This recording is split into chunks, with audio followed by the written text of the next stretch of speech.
Judge Whitaker has amended the terms of thugs banned from the metro Atlanta area. Yak Gotti files an emergency bond motion in his case related to jail fight charges. Remember, Thug was sentenced 15 years probation, right? For 10 of those years, he's literally banned from the Atlanta metro area. But now Judge Whitaker has switched it up a little bit. Thug's team filed that motion to let him be able to stay at his house that's on the edge of Atlanta metro somewhere. And that's what Judge Whitaker is responding to here. So subscribe, let's get right into the video, boys. All right, here's Yak Gotti's emergency motion for bond. Comes down, Diamante Kendrick, bind through his attorneys. Defendant was arrested on June 20th, 2024 for the following offenses: aggravated assault, aggravated battery, and riot and penal institution. Defendant has limited previous criminal history. Defendant is a Georgia resident and has substantial family ties. Defendant has no reason to contact victim or witnesses. So this is about the jail fight that Yak Gotti was in back in June, I believe. Defendant was in custody for, I think, the RICO case in which he was found not guilty on all counts, but for his arrest on said case, defendant would not have been in custody. Defendant had been in continuous custody since May 9th, 2022, and during this time has been a victim of a stabbing and has had several threats of harm made to him. On December 1st, 2024, Mr. Kendrick was stabbed in his head at Fulton County Jail. It's evident that the Fulton County Sheriff's Office cannot keep Mr. Kendrick safe. Also, the conditions reported in the DOJ report issued on November 14th explicitly concluded the following. The Justice Department's report concluded that Fulton County and the Fulton County Sheriff's Office allowed unsafe and unsanitary conditions at the jail. This is about the DOJ shit that I read and made 2 or 3 videos on. Rice Street is a hellhole. We all know this.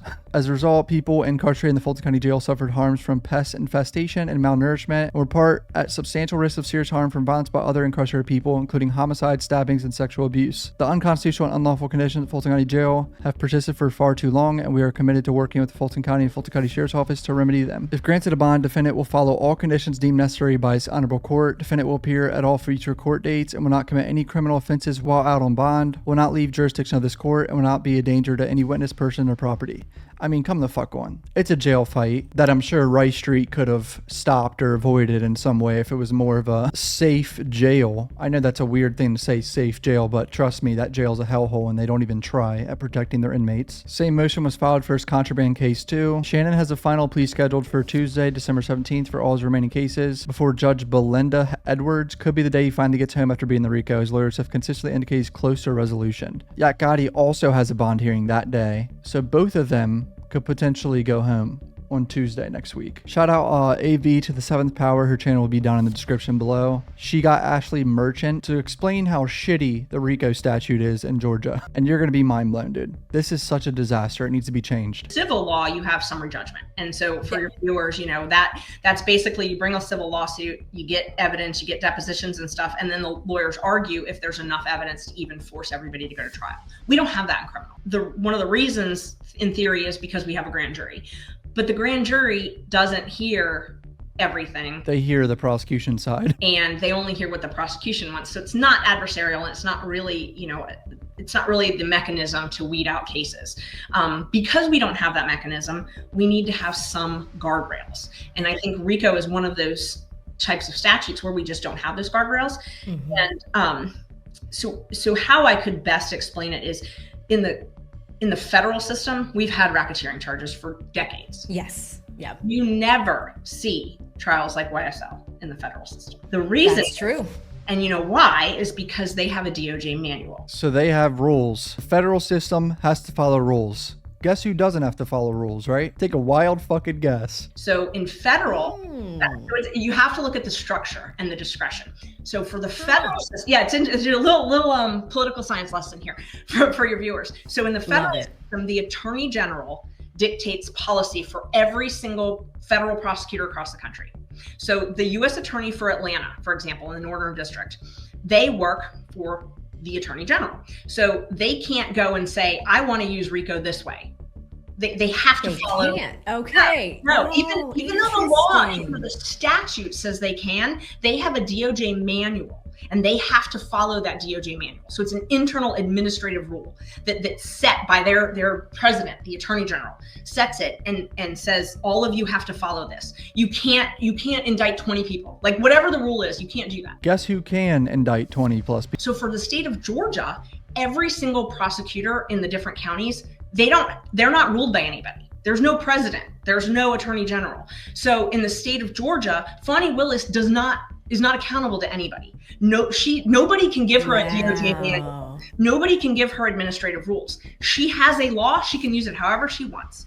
And where in the Isn't that fucking insane? federal system, they, each prosecutor's office can't use it however they want. They have to follow these administrative rules. We don't have the ability to curb what district attorneys and counties do in Georgia.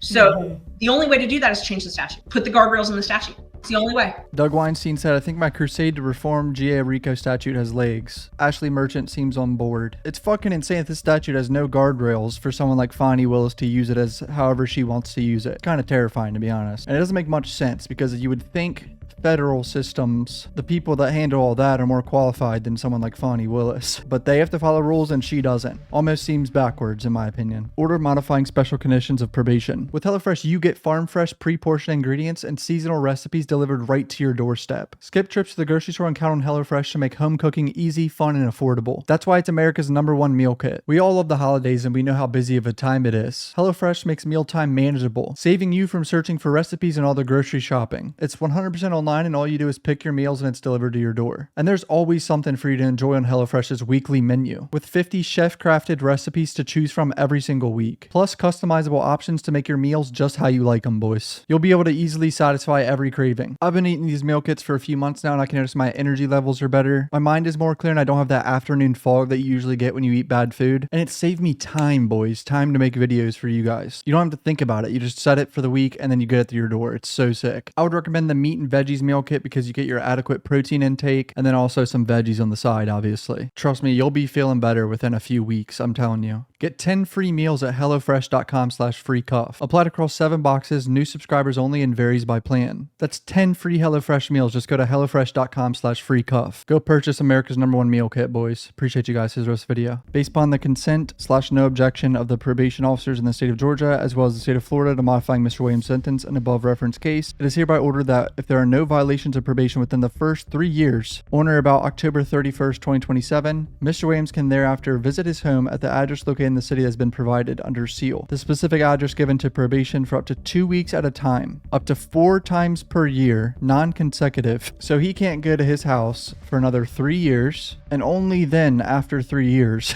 he can only go there for 2 weeks at a time, up to 4 times per year. It's insane how difficult this is, but whatever. This is clearly better than her outright denying this, but it's just fucking annoying. Like, he has to wait 3 years to even be able to go to his house on the edge of Atlanta. Mr. Williams must notify probation at least 5 days prior to coming to this address for good cause shown and for safety privacy concerns. Based upon Mr. Jeffrey Williams' status as a known public figure, his residence shall not be revealed by probation or any other public website to the public unless otherwise permitted by this honorable court during the term of supervision on probation, and all other conditions of the probation remain in effect. Signed and ordered on December 11th, 2024. Honestly, I think she's doing this for his best interest. She knows the DA will continue to probably go after him. Be good. It's just rough because his kids are there. That's the only unfortunate thing. Why not just get a house on the edge of Atlanta Metro? What is Atlanta Metro technically? What are the perimeters here? Oh, fuck. Atlanta Metro is literally all of Atlanta. Bro, just move out of Atlanta. Just go to Florida with all your family. Or fucking Colorado up in the mountains, dude. Get away from everyone. No distractions. I don't know if this is actually the perimeter that they gave them or anything. I think Brian Steele was questioning what the actual perimeter was because of this reason. I don't know if it ever got hashed out or anything. Metro Atlanta is designated by the U.S. Census Bureau. Just look how ridiculously big this is. Atlanta right here, the main part of the city, downtown. And then this is all of Atlanta Metro around it. Is there a date set in regard to him getting his property back? Remember, they seized cars, jewelry, a bunch of shit that they shouldn't have seized because it's clearly from his music career, not from YSL drug enterprise. Insane that they're allowed to even do that. They literally had no evidence that there was any drug enterprise with financial records at all. How are they allowed to seize property? I don't understand it at all. No movement in that civil case, just started up again. So yeah, next Tuesday is a big day. Thought gotta wait 3 years to go to his own fucking house, but I guess it's better than being in prison. Comment down below what you guys think. Hit subscribe. I love you guys. Peace out.